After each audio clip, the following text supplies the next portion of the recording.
What's up, everybody? It is the Best Spot Kids Moving. I'm back with another video. Today, I want to talk about Naughty Dog, PlayStation, and The Last of Us factions. Now, earlier in the week, Naughty Dog has humbly, I can't even speak.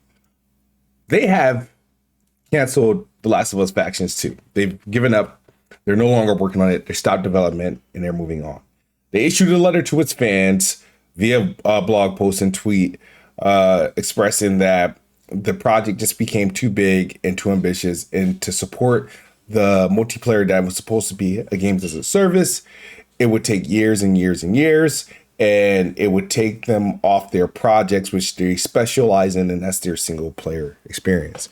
So they apologized and they said, but hey, because we're not working on this, we can get back to making single player games.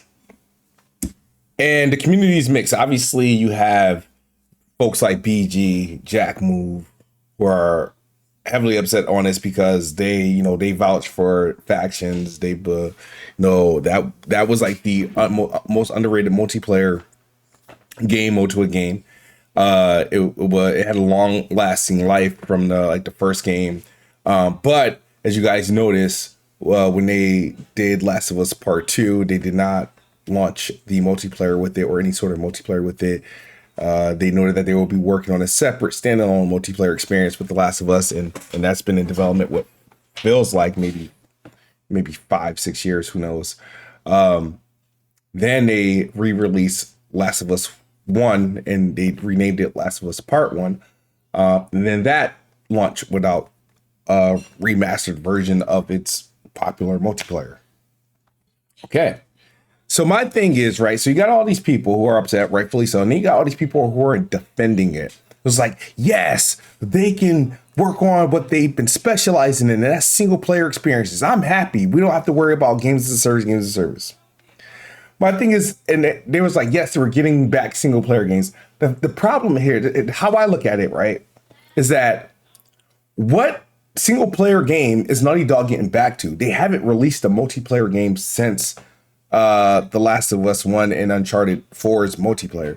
There's no single player to come back to. Your last release was a single player only experience. It's not like you actually released multiplayer games or released multiple multiplayer games that you had to support, and then you just said, hey, you know what, we're going to be focused on single player. You working on something, it never saw the light of day, and you gave up.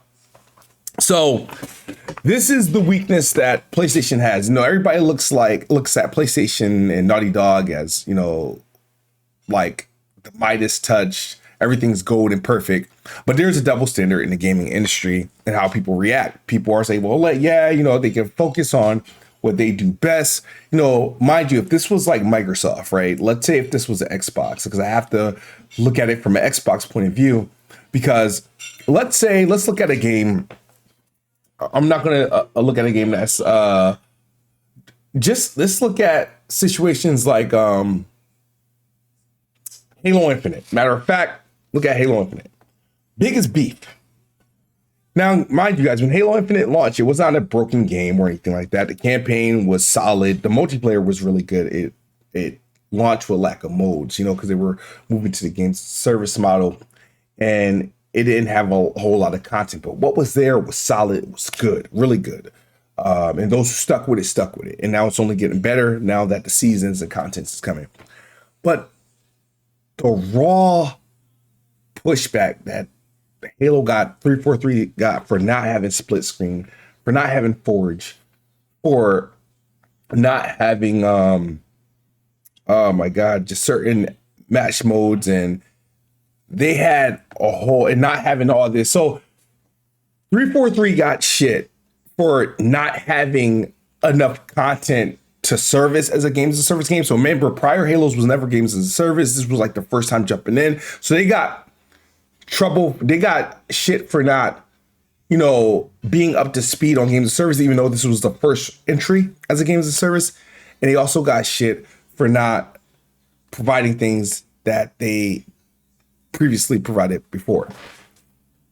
Now, one of 343's excuses for not being able to phone in on co-op, right? Online co-op, split screen co-op, and like Forge and all that stuff, because they wanted to focus their focus on the content that was that launched with the game and wanted to make it the best as possible.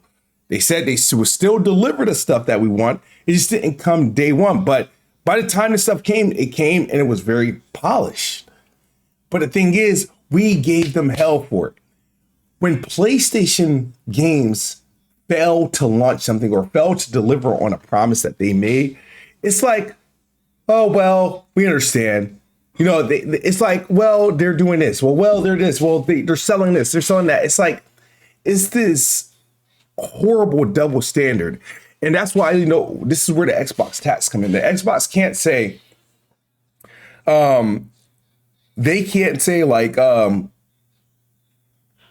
example, Flight Sim 2024 can't launch without a certain map, right? A piece of the globe can't be missing off Flight Sim 2024. They can't State of K2, right? It can't lack something it lacked in the first game. It can't. It's unacceptable. And what Naughty Dog is, and people with PlayStations, you know, they are going all in on these games as a service experiences, and it just looks like Naughty Dog is their like high value studio. It's a large team, and they just pretty much said they can't do it. They can't service it. They can't manage games as a service, and it makes me think about what Xbox is able to do. You look at Rare; they've never done online like service-based games. They in their first project and doing that with Sea of Thieves. Look at that. Like, give credit to where credit is due. Look at Coalition with the Gears of War and their ability to launch and support multiplayer. Forza, they were at once upon a time, Playground was turning out Forza Horizon games every other year, and these games were essentially service-based games because once you completed the campaign through Forza Horizon, all you were doing was like multiplayer stuff, and they had seasons and content to support it. Playgrounds become very proficient at service-based and keeping up games up to date. Turn 10, Undead Labs, obviously 343, the Age of Empires devs. There's a lot of things that Xbox does, and they have a very diverse portfolio, which they don't get credit for. They have a very diverse studios that can literally deliver single player and healthy multiplayer experiences. And here you have a chink in Sony armor where they can deliver the top tier quality of single player experiences, story driven experiences, but their weakness is multiplayer.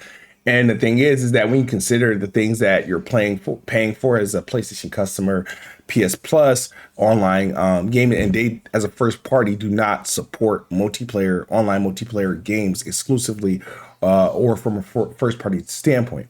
Now, I'm not mad at Naughty Dog for giving up or admitting they can't do something. I mean, they bought Bungie in, and Bungie in said, hey, now what it looks like, it's like, I don't think Bungie canceled Last of Us Factions.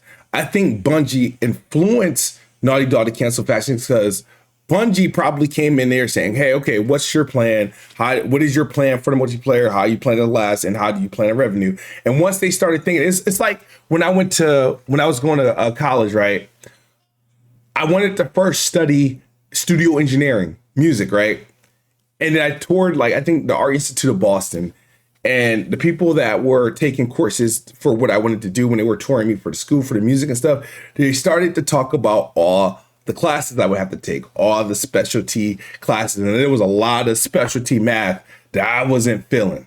I started seeing courses, and I'm like, man, I don't even want to go to this school no more. And I backed out and I went somewhere else and studied something completely different because I saw what was on the menu and I was like, you know, I can't mess with this. And I think that's what happened to Naughty Dog, because Naughty Dog got pretty much the word, or got to see what goes into creating a games as a service and supporting it and having a plan for it, and realized this is not for us. Now, I have no doubt that Naughty Dog could make a solid multiplayer game. And I still don't understand why you can't still release a solid multiplayer game. It doesn't have to be this bullshit, right? Why can't you just update The Last of Us Part 2 to have the multiplayer experience for your existing customers? Thank you. If you do, like, so the thing is, that's where I get sort of bothered by their whole press and all this other stuff, is that you released a multiplayer component to the first game. It was popular. You don't have to do this new age multiplayer. Like, it doesn't have to be this grand scheme game. It doesn't have to be a standalone.